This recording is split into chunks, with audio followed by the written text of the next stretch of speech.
Hello বন্ধুরা, good morning. দেখো আজকে সকালে আমরা তাড়াতাড়ি করে বেরিয়ে পড়েছি বর্গভীমার মন্দিরে পুজো দিতে যাবো বলে। চলো আজকে তোমাদের বর্গভীমা মন্দির সম্বন্ধে কিছু বলবো আর বর্গভীমা মন্দিরের সব কিছুটা তোমাদের কাছে তুলে ধরবো। দেখো আমরা এখন বাইক দিয়ে রাস্তায় করে, আমাদের তো দু সাইডে গ্রামের রাস্তা, ধান চাষ, আমরা ওই রাস্তা ধরেই যাচ্ছি এখন। আমার ছেলে, আমি আর আমার হাজব্যান্ড, আমরা তিনজন যাচ্ছি বাইকে করে। দেখো রাস্তায় তো আর ভিডিও করা সম্ভব হবে না, তাই বাইকে যাত্রা করছি।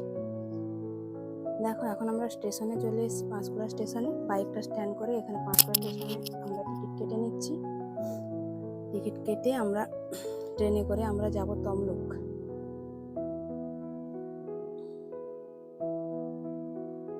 দেখো আমরা এখানে তমলুক যাব, তমলুকের ট্রেনে টিকিট কাটছি। টিকিটের ট্রেন তো চলে গেছে, আমরা অন্য ট্রেনে করে মেছাদা যাব, মেছাদা থেকে আবার বাস ধরে আমরা এখন তমলুক যাব। তোমরা দেখতে থাকো ভিডিওটা,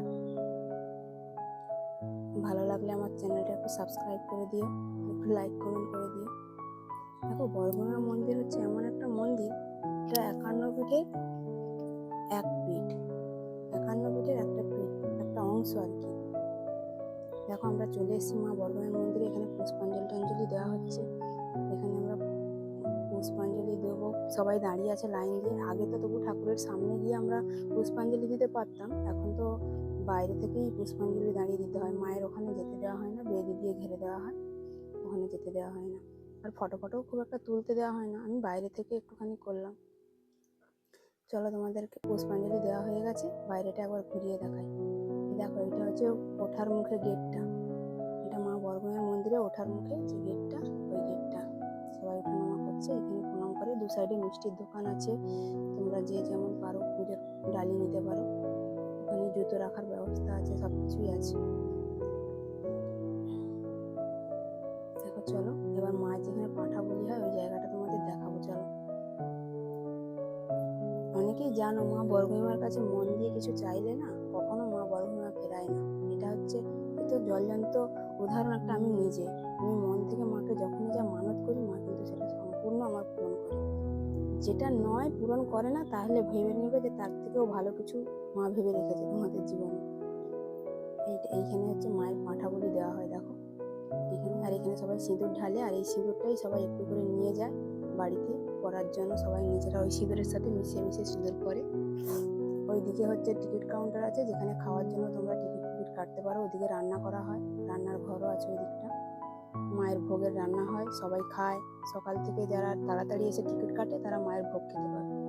আর এখানে দেখো আমি একটা সেই ঘর নিয়েছিলাম, ওই ঘরটাই গাছে বাঁধবো বলে একটা মানত করেছিলাম, ওই জন্য এই ঘরটা নিয়ে গাছটায় বাঁধবো বলে এসেছি। আর আমার ছেলে এত দুষ্টামি করছে, বদমাশি করছে, ওকে লক্ষ্য রাখতে পারছি না, ভিডিও করবে কি করে, অসুবিধা হয়ে যাচ্ছে। আমি আগে সেই দিকে, সেই মোমবাতি জ্বালানো হয় ওইদিকে আমি চলে যাচ্ছি, গিয়ে ওখানে মোমবাতিটা জ্বালিয়ে আসি, এসে মায়ের এখানে ঘরটা বাঁধবো। এই গাছটায় দেখো কত ঘট বাঁধা, সবাই সবার মনস্কামনা লিখে এখানে বেঁধে দিয়ে যায়। সত্যি কথা বলতে, মানুষের না পূরণ হলে কেউ কখনো ইচ্ছে করে কি ঘট বেঁধে দিয়ে যাবে বলো?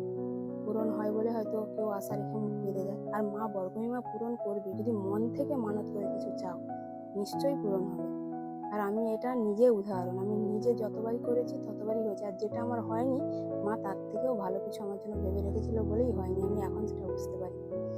আর চলো দেখো এখানে আমি ঘরটা বাঁধছি, ঘরটা বাঁধা হয়ে গেছে। আমার বাবুকে একটু প্রণাম করাবো, বদমাশি করছে, ওখানে পুরো সিঁদুর ভর্তি, তো খালি ওইখানে চলে যাচ্ছে। দেখো ওকে একটু বসিয়ে প্রণাম করিনি।